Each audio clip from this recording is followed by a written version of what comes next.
श्रीमन्नारायण नारायण नारायण श्रीमन्। बोलिए गौरी गोपाल भगवान की जय जय श्री राधे।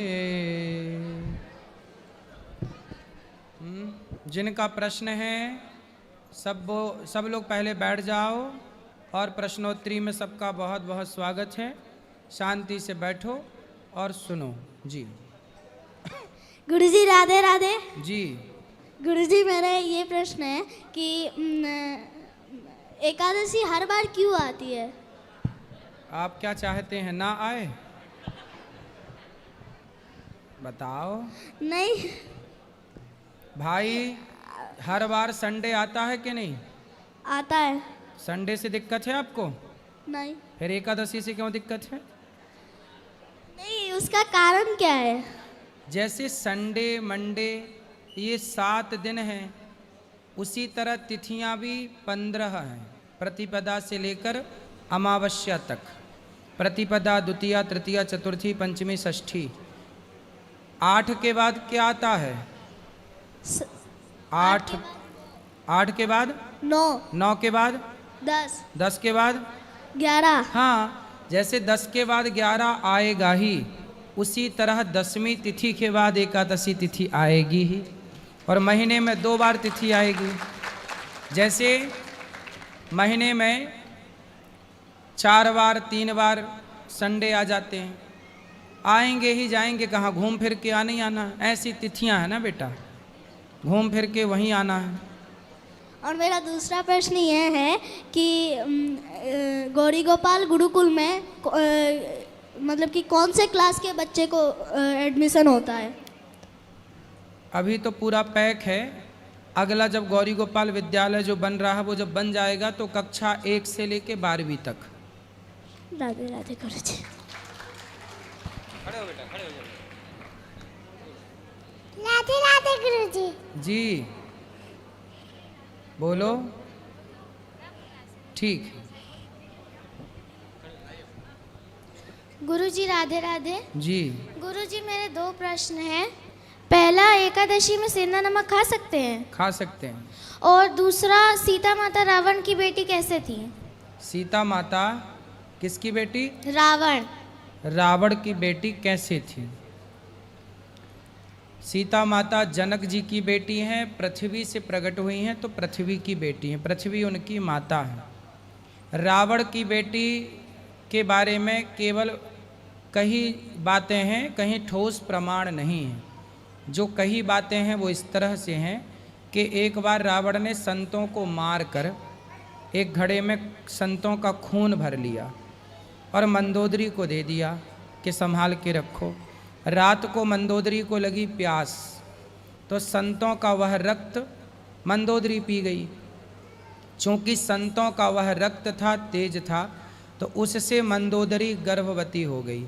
ये जो बात हम बता रहे हैं इसका शास्त्रों में कहीं प्रमाण नहीं है, पर सुनी गई बातें हैं, परंपरा से चली आई तो आपको सुना रहे हैं। इसका कोई प्रमाण नहीं है इन बातों का, लेकिन प्रचलित हैं। तो रावण ने मंदोदरी वो खून पी करके गर्भवती हो गई। फिर उन्होंने रावण ने गर्जना की तो मंदोदरी का गर्भ गिर गया। उसी गर्भ को उसी घड़े में डालकर रावण ने उस घड़े को जमीन पर गाड़ दिया, जनक जी की जमीन पर। जब सोने का हल बनाकर जनक जी ने उसे खुदाई की तो वहाँ सीता मैया प्रकट हुई। तो इस भाव से रावण की बेटी माना जाता है। बाकी और कोई विशेष ठोस प्रमाण नहीं है इस बात के कि रावण की बेटी सीता है। और गुरुजी मुझे भगवत गीता चाहिए, पढ़नी है मुझे, तो यहाँ मिल सकती है? हाँ, सब जगह मिल जाती है बेटा, किसी भी पुस्तक की दुकान में ठीक है, मिल जाएगी। गुरुजी राधे राधे। जी गुरुजी 7 दिन का पोथी पाठ हो रहा है गुरुजी, लेकिन आखिरी दिन हम नई ट्रेन हमारी छूट जाएगी तो चले जाएंगे, तो हमारा प्रसाद पहुंच जाएगा गुरुजी? हाँ, आपके एड्रेस पर पहुंचेगा। ठीक है, राधे राधे गुरुजी। खुश रहिए। गुरुजी प्रणाम। हम्म। गुरुजी मैं उत्तराखंड जिला चंपावत तामली का रहने वाला हूँ। वहाँ से वो पूछ रहे हैं कि जो गुरुजी उसमें टीवी में जो दिखाते हैं वो और जो आप देख रहे हो उसमें कोई फ़र्क है कि एक ही है?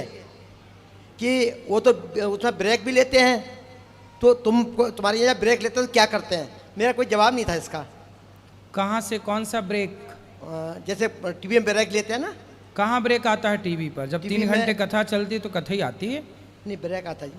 अरे कथा जब 3 घंटे साधना चैनल पर 3 बजे से 6 बजे चलती है ना, उसमें कोई ब्रेक नहीं आता।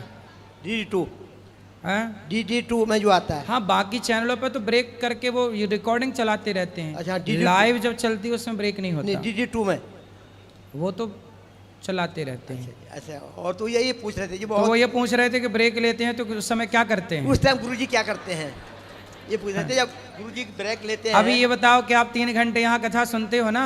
नहीं, मुझसे ब्रेक होता ही नहीं है। नहीं होता ना? ना। तो बस यही सत्य है कि 3 घंटे कोई ब्रेक नहीं होता, कंटिन्यू कथा होती है। उस कथा में इस कथा में कोई फर्क नहीं है। फर्क कुछ नहीं है, ऐसा है ना, अब रिकॉर्डिंग लोग चलाते रहते हैं अपने अपने तरीके से। जहाँ ब्रेक लगाना हो वो टीवी वाले ब्रेक लगा देते हैं, ब्रेक लगा। पर जो साधना पर लाइव चलता है वो 3 से 6 वो कंटिन्यू लाइव होता है। सुबेरे जो आता है सवेरे, अरे 3 बजे दोपहर, दोपहर का नहीं, सुबह की सुबह का पूछ रहे थे। सुबह वो डी लाइव होता है, मतलब वो ब्रेक वाला है। अच्छा जी, जय श्री राधे जी जय श्रीमन नारायण गुरु जी। जी हम लोग अंबिकापुर सूरजपुर जिला से आए हैं। बताओ। आप जब अंबिकापुर गए थे तब हम लोग गुरु दीक्षा लिए थे अगस्त में, और फिर वहीं से फिर हम लोग आपके सेवा से जुड़े हैं। मैं अपने ससुर को लाई, मैं दोनों जन लाए हैं हम लोग पोथी पाठ के लिए, गौदान के लिए, संपूर्ण क्षेत्र के लिए। वाह, मैं चाहती हूँ गुरु जी कि आप मेरे दोनों बच्चों को आशीर्वाद दीजिए, वो नहीं आ पाए हैं। खुश रहें दोनों बच्चे, खुश रहें। और मेरे ससुर जी का तबीयत खराब रहता है। मैं चाहती हूँ एक ठो फोटो आप उनसे अच्छा खिंचवाएंगे जिसको फ्रेमिंग करके मैं घर में रखूँगी। खिंचवा लेना फोटो, अभी बैठेंगे ऊपर। जी नहीं, प्रश्न ये है कि पहले हम लोग अक्टूबर में पोथी पाठ रखे थे 22 में, इसके बाद फिर अभी पोथी पाठ रखे हैं। घर में पितृदोष बताते हैं, उसके चलते मेरे मन में मतलब शांति नहीं रहता है करके। भागवत जी आप कर रहे हैं, सुन रहे हैं, इससे पितृदोष की निवृत्ति हो जाती है। जी जी गुरुजी, बस इतना आशीर्वाद दीजिए कि आपकी सेवाओं से हम जुड़े रहें। इतना सेवा देखने के बाद तो मैं सोच ही नहीं सकती कि मैं किसकी शिष्य हूँ। मैं समझ ही नहीं पाती हूँ, सब तरफ देखती हूँ सेवा ही सेवा, सेवा ही सेवा। मैंने तो ऐसा सेवा कभी अपने जीवन में देखा ही नहीं था। 2-3 साल से, जब से मैं आपसे 3-4 साल से जुड़ी हूँ, तब से आपकी सेवाओं को देख रही हूँ। मैं आपसे बहुत देख के आपके सेवाओं को मैं बहुत खुश हूँ गुरु जी। खुश रहिए, आपके जैसे गुरु मेरे को मिले हैं। सुखी रहिए। गुरु जी के चरणों में कोटि कोटि प्रणाम। जी मैया। गुरु जी, आप जो बताते हैं कि जीते जी तेरी ही कर लेना चाहिए, तेरा ब्राह्मण को खिला देना चाहिए, पिंडदान कर देना चाहिए, वो कैसे करेंगे? जीते जी अन्नदान करो, साधु भसंत भोजन करें, यही ना जीते जी अन्नदान, मरने के बाद जो होगा होगा। जीते जी अन्नदान करो, यही है। अन्न दान तो करते हैं, बस वही है। हाँ। और यहाँ एक दान जो भूल गए जो होता है, अन्न दान जैसे शरीर। चलो जब याद आए तब बताना। गुरुजी राधे राधे। हाँ बेटा। महाराज जी, मेरा प्रश्न ये है कि हम एकादशी के दिन चावल क्यों नहीं खाते? क्योंकि सारे पापों का वास अन्न में होता है एकादशी के दिन। जैसे पीपल में भगवान का वास होता है एक दिन, आंवला नवमी को भगवान का वास आंवले में होता है, उसी दिन उसी प्रकार एकादशी के दिन चावल में और अन्न अनाज में पाप का वास होता है, इसलिए नहीं खाते। ठीक है महाराज जी।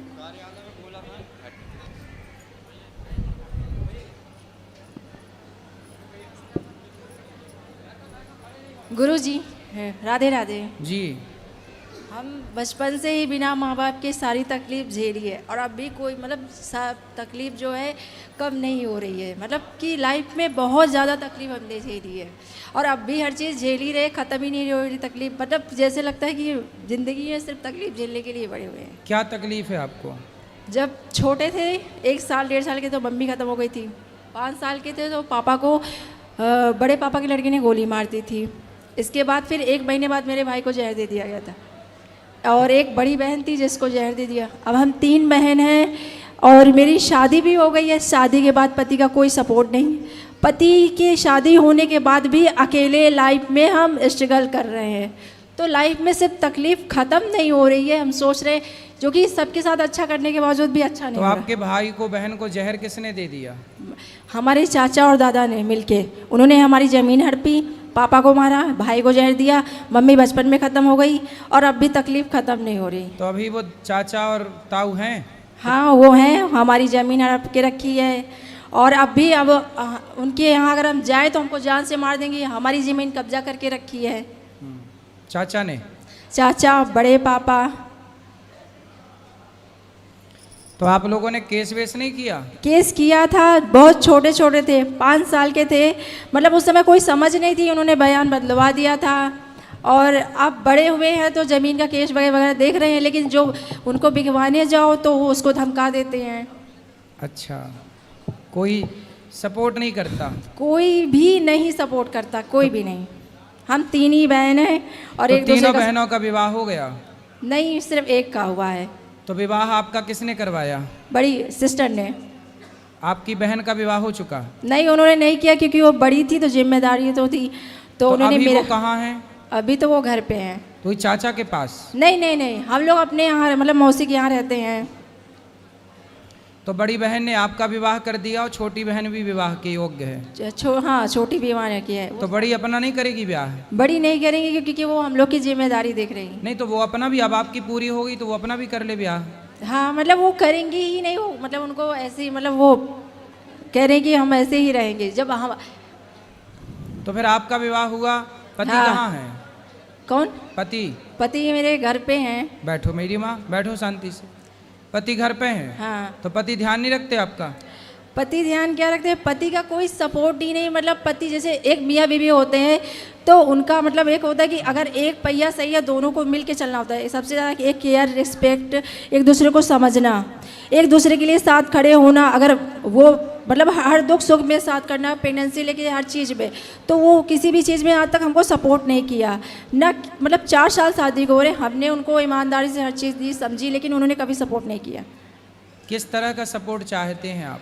मतलब ये है कि जैसे अब एक माँ अगर मतलब माँ बनती है, प्रेगनेंसी होती है तो पति का सपोर्ट चाहिए, चाहे वो कोई भी। तो पति आपके साथ नहीं है? नहीं, किसके साथ हैं? वो अपने घर पे हैं। वो अपने घर पे हैं, मतलब अपने माँ बाप के पास? हाँ, माँ बाप के पास। तो आपको भी अपने सास ससुर के पास होना चाहिए ना? तो हम वहीं पर थे, 4 साल हमने उनके साथ दिया। अब हम आए हैं उस चीज़ को मतलब हमने काफ़ी समझाया, चीज़ें समझाई उनको। नहीं तो आपके पति क्या चाहते हैं? वो क्या कहते हैं कि आप घर पे ही रहो? नहीं, वो ये चाहते हैं कि हम उनकी माँ बाप की सेवा करें। हमको सेवा करने में, काम करने में कोई दिक्कत नहीं, हमें उनको सपोर्ट करने में कोई दिक्कत नहीं, क्योंकि हर इंसान काम करता है और हमारे माँ बाप नहीं है तो हमको तो लगता है कि हम उनकी सेवा करेंगे। तो भाई हमारे तो माँ बाप नहीं, तो हमको अगर वो बिटिया समझेंगे तो हम क्यों नहीं माँ बाप। लेकिन उनको क्या है कि वो नहीं समझ रहे हैं, मतलब कि उनको बस ये है कि काम करते रहो, हमको समझो। हम बच्चे से कोई लेना देना नहीं। हम ऑफिस 10 बजे जा रहे हैं, 2 बजे आ रहे हैं, तुमसे लेना बच्चे से मतलब नहीं। ये सब चीज़ें सारी, देखो ये सब हर घर में लगभग छोटी छोटी बातें हैं, होती रहती हैं। इन बातों के कारण अपने पति को, अपनी गृहस्थी को ना छोड़िएगा, पति के साथ रहिएगा। आज शादी के 4 साल ही हुए हैं, है ना? अभी टाइम दीजिए अपनी गृहस्थी को। आम का पौधा लगाओगे ना, पेड़, तो उसमें भी फल आने में 5 साल लगते हैं। पुराना देसी आम, वो भी 5 साल बाद फल देता है। गृहस्थी को थोड़ा मैच्योर तो होने दो, पकने तो दो। अभी 4 साल बहुत लंबा टाइम नहीं है बेटा। और पीते भी हैं, पी के आएंगे, पीते हैं। और सबसे ज़्यादा, सबसे बड़ी बुरी बात ये लगती है कि जब एक औरत को एक ज़रूरत होती है, जब वो माँ बनती है, जब बच्चा होता है, तो एक पति का सबसे ज़्यादा ज़रूरत है। अब माँ बाप नहीं है, वहाँ पे सास ससुर हाथ खड़े कर लो, चलो ठीक है, पति को तो आना चाहिए ना, होना चाहिए। तो पति नहीं आए थे? नहीं आए थे। मेरी बहन बड़ी वाली। तो आपके सास ससुर थे? नहीं थे। आपकी बच्ची का जब जन्म हुआ, बेटा बेटी क्या है? लड़की है। तो लड़की का जन्म हुआ तब सास ससुर नहीं आए? नहीं। पति भी नहीं आए? नहीं। तो आपकी दोनों की लड़ाई हो गई थी क्या? नहीं, वो आए नहीं, बोले कि हम आएंगे तो मतलब रात है हम आ नहीं पाएंगे, ये है, मतलब बहाना मार दिया उन्होंने। और हाँ, सास ससुर ने तो पहले ही हाथ खड़े कर लिए हैं। पति को ले आना एक बार उसका भी पक्ष सुन लेंगे कि वो कहाँ गलत है, आप कहाँ गलत हैं। ठीक। तो अपने गृहस्थी को कुल मिला के देखो, सुधारो, इसी से भला है बेटा। ऐसे बिगाड़ लेने से सब बिगड़ जाएगा। बिगाड़ लो तो एक दिन में सब बिगड़ जाता है, बनाने में बड़ा टाइम लगता है। बाबा बस मेरा ये कहना है कि बचपन से हमने सिर्फ तकलीफ झेली है, तो अब मतलब हम सब कुछ लेके चलना, सब कुछ समझदार, बट थोड़ा जैसे हम समझे थोड़ा आप हमको समझो।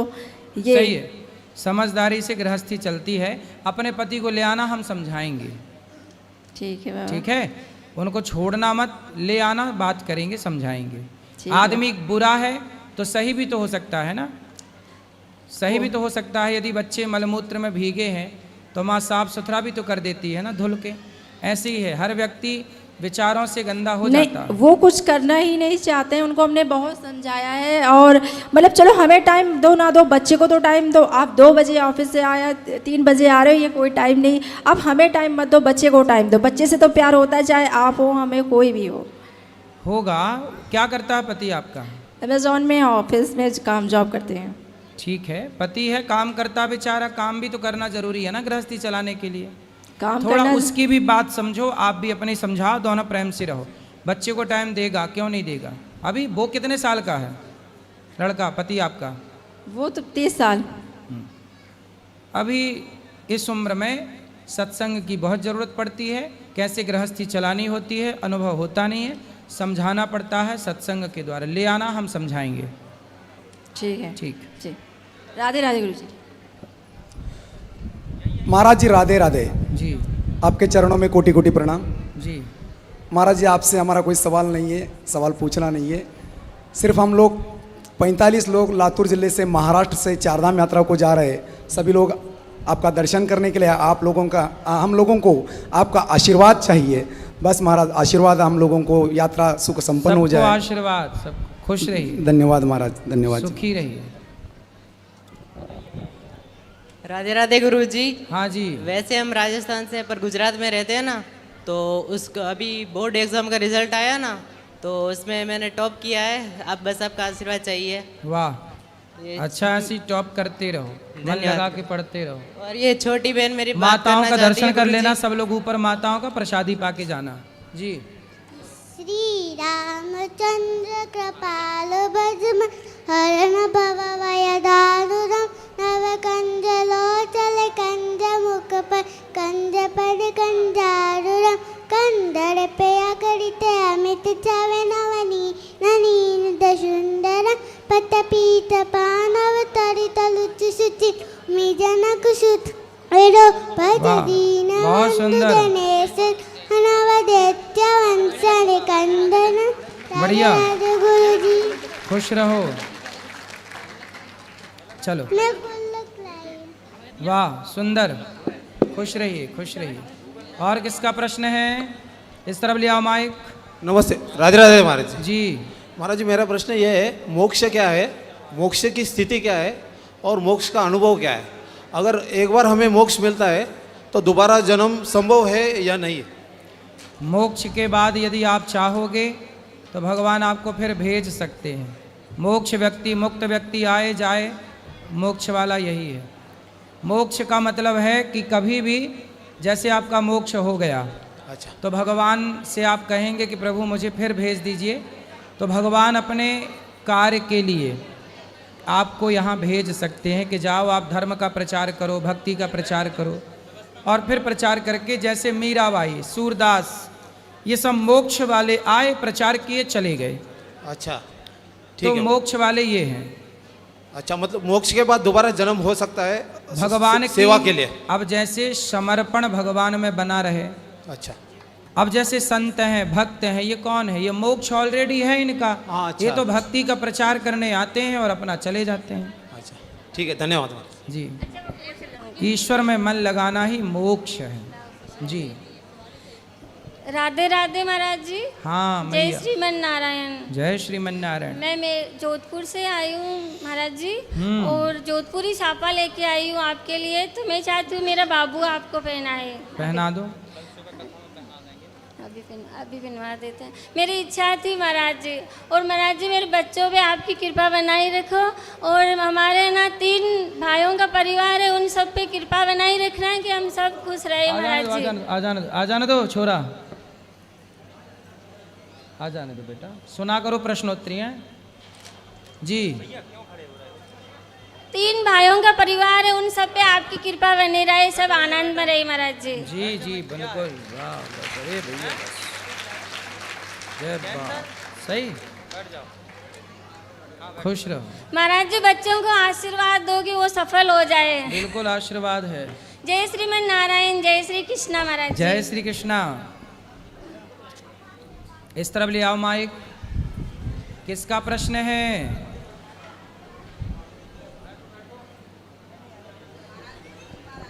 गुरुजी राधे राधे। जी गुरुजी, हम आपके गुरुकुल में पढ़ना चाहते हैं। पढ़ो, बात कर लेना, ठीक है, इस तरफ आओ।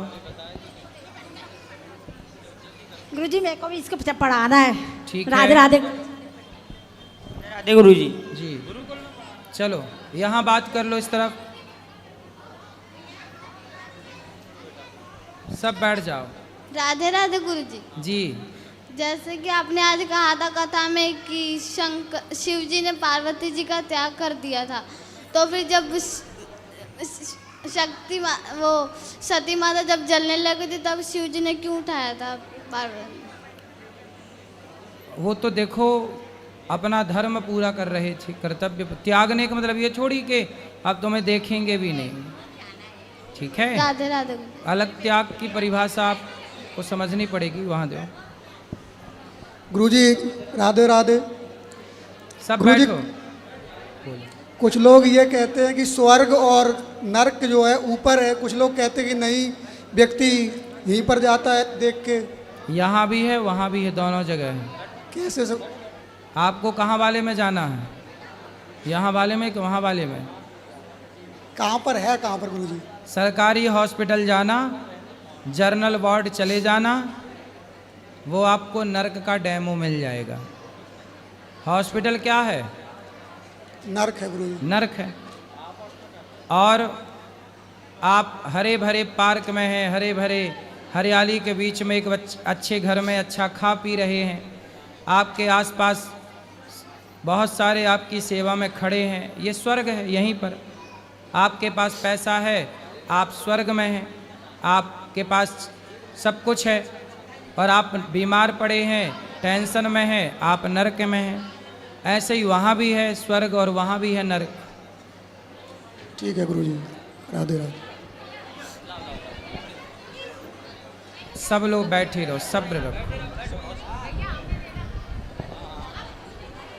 गुरुजी राधे राधे। जी गुरुजी, मैं उत्तर प्रदेश जालौन जिला उरई से हूँ। मुझे आपसे एक प्रश्न था।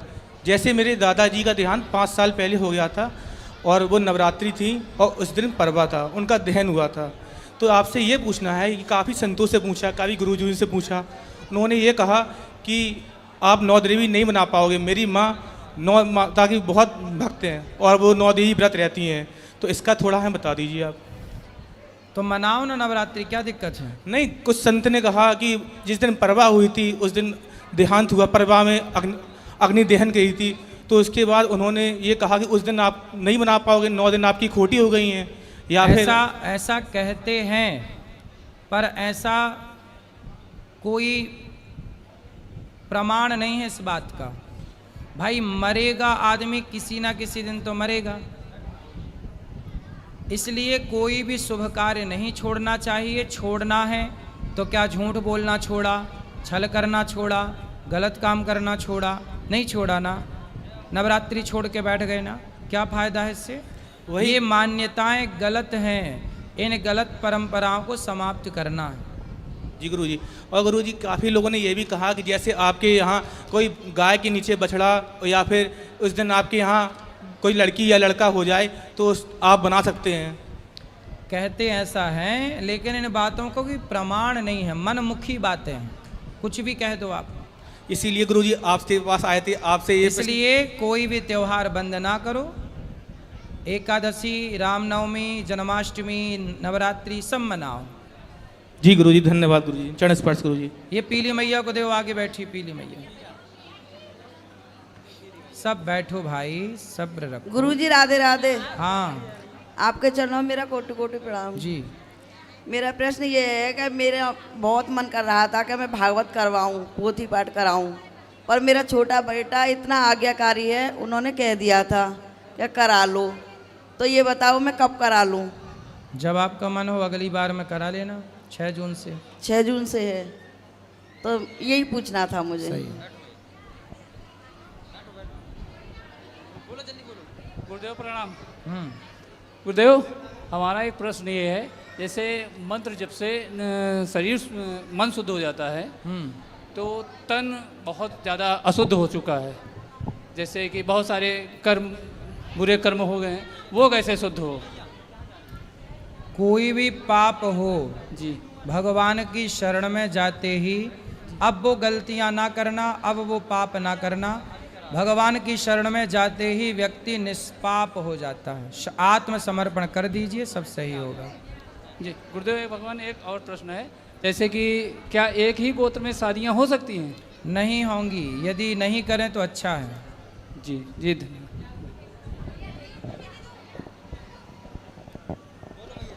गुरुजी राधे राधे। ठीक है मैया, बात कर रहे हैं। हाँ जी जी ठीक। हाँ मैया। गुरुजी राधे राधे। हाँ, हाँ बाबा जी, गुरुजी हमारे घर में कोई नहीं है, 2 बेटे थे वो भी चले गए, आपके पति भी चले गए, हम अकेले रह रहे हैं, पंजाब से मानसा से आए हैं। फिर हम क्या सेवा करें आपकी, ये बताओ। हम आपके आश्रम में रहना चाहते हैं। कोई भाई भौजाई कोई नहीं है? बाबा जी कोई नहीं है, महाराज तो अकेले हैं। जेठानी नहीं, देवरानी सब कोई नहीं, हम अकेले रहते हैं बिल्कुल मानसा में। ये कोई बस आपकी यही सेवा है आपका। तो रहो, कोई दिक्कत नहीं, रहो। ठीक है, ऊपर मिल लीजिएगा। हेलो गुरुजी, हम महाराष्ट्र से आए हैं जी, और आपसे मिलने की बहुत चाहत थी हमें। और हमारा प्रश्न ये है, बोलो। हमारी माँ 80 साल की है, अभी भी हम हमारी माँ को संभालते हैं, लोग कैसे यहाँ छोड़ जाते हैं माँ को? सही, आप अच्छी हो ना, इसलिए तो बहुत बुरा लगता है। हम टीवी में आपकी हमेशा कथा सुनते हैं गुरुजी, और हमें आपसे मिलने का बहुत प्रेम था, इसलिए हम आपके मिलने के लिए दौड़ के चले आए। चलिए, खुश रहिए, खुश रहिए।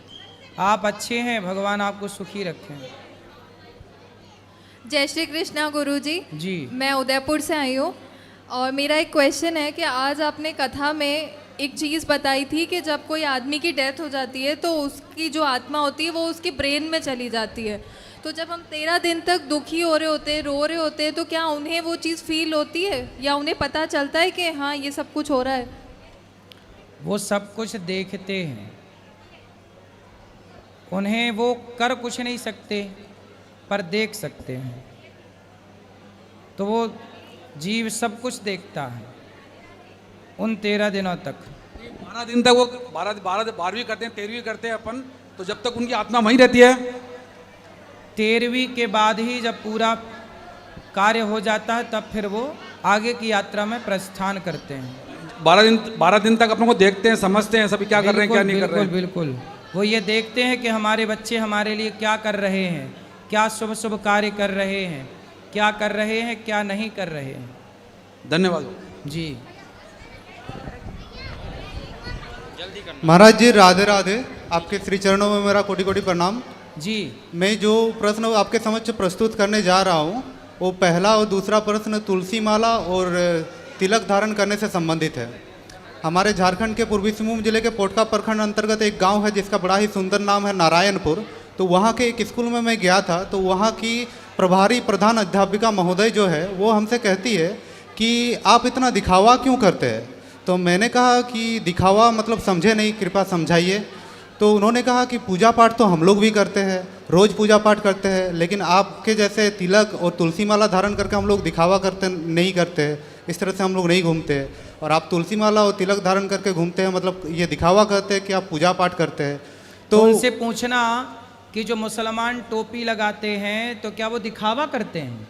जी महाराज। भाई मुसलमान तो कभी नहीं कहता किसी दूसरे मुसलमान को कि तुमने टोपी लगाकर दिखावा किया। जी महाराज। जब मुसलमान टोपी लगाते हैं तो हिंदुओं को तिलक लगाने में, तुलसी की माला पहनने में दिक्कत क्या है? तो महाराज अब जी बताओ, जी कोई सुहागन स्त्री मांग भरे जी तो महाराज। क्या उससे ये कहा जाएगा कि तुम मांग भरी हो तो दिखावा कर रही हो? जी महाराज। भाई मांग भरना उसका धर्म है, ऐसे तिलक लगाना हम सबका धर्म है, ये दिखावा नहीं है। जी महाराज। ये धर्म है। जी उनसे महाराज। बोलना कि कोई स्त्री कहे कि मैं पतिव्रता हूँ जी पर मांग नहीं भरूंगी, जी तो मांग क्यों नहीं भरेगी भाई? जब पतिव्रता है तो मांग भरने में दिक्कत क्या है? जी जब महाराज। भक्त हो तो तिलक लगाने में दिक्कत क्या है? जी महाराज। दिखावा वो करते हैं जो तिलक नहीं लगाते, कंठी तुलसी की नहीं पहनते, जी वो महाराज। दिखावा करते हैं भक्त होने का कि देखो हम तो कुछ नहीं करते फिर भी भक्त हैं। जी महाराज। ऐसे नहीं काम होता ना। जी महाराज जी।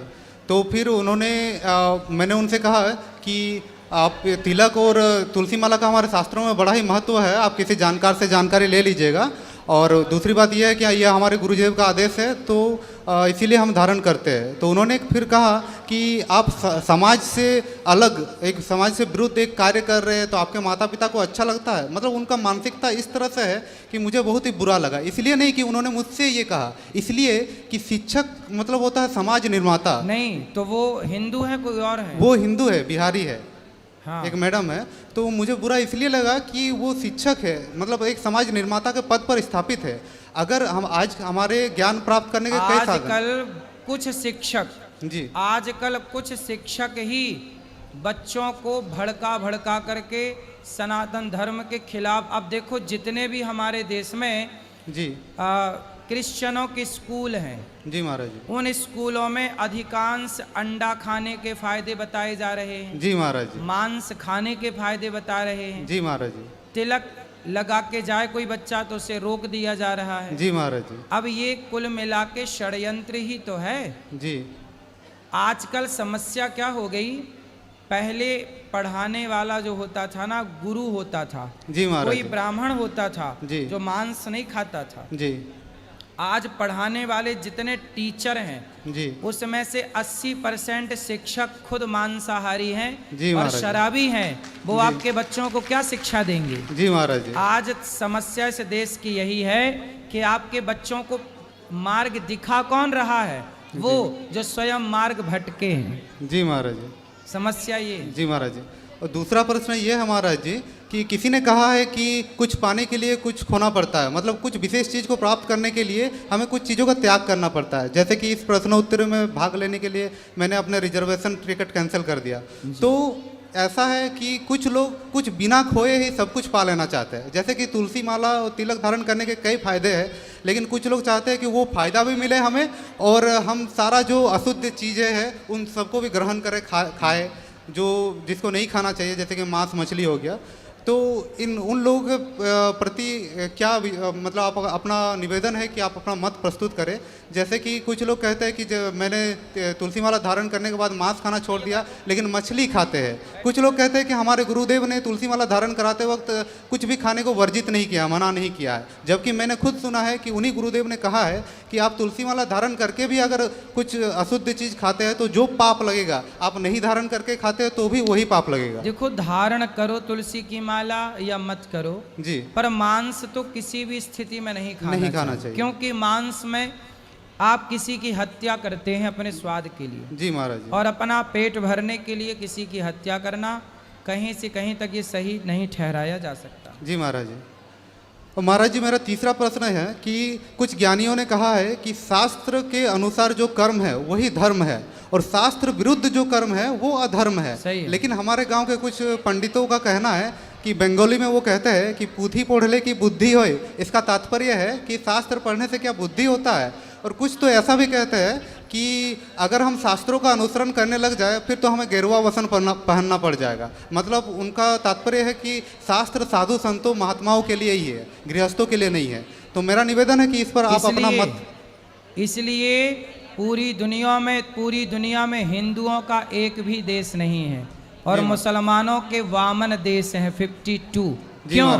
क्योंकि मुसलमान का बच्चा चाहे शहर का हो या गांव का, जी महाराज जी, वो अपने मस्जिद में जाके अपना नमाज पढ़ता है और अपने मदरसों में जाके अपने धर्म की शिक्षा लेता है, जी महाराज। लेकिन हिंदू गीता पढ़ने कहाँ जा रहा है, रामायण कहाँ पढ़ रहा है, कहीं नहीं। जब आप अपने गीता रामायण को त्याग देंगे तो आपका नाश तो हो ही जाएगा। मुसलमान आज 52 हम सनातनी करोड़ों साल से हैं, लेकिन करोड़ों साल से होकर भी हमारा एक देश नहीं है। और मुसलमान अभी 1400 साल से हैं, सिर्फ 52 देश हैं। जी महाराज। क्यों? क्योंकि वो अपने बच्चों को भले इंग्लिश मीडियम में ना पढ़ाएं, भले हिंदी मीडियम में ना पढ़ाएं, पर मदरसों में ज़रूर पढ़ाते हैं। वो अपने धर्म का, अपने मजहब का ज्ञान जरूर दिलाते हैं। अरे हिंदुओं को अपने धर्म का ज्ञान होता तो आज हमारे सनातन की भी जो सनातन का परचम है वो पूरी दुनिया में विश्व गुरु के रूप में लहराता। हम विश्व गुरु थे। थे कब? जब सारे लोग गीता पढ़ते थे। जी महाराज जी। आज सबको हिंदू राष्ट्र चाहिए,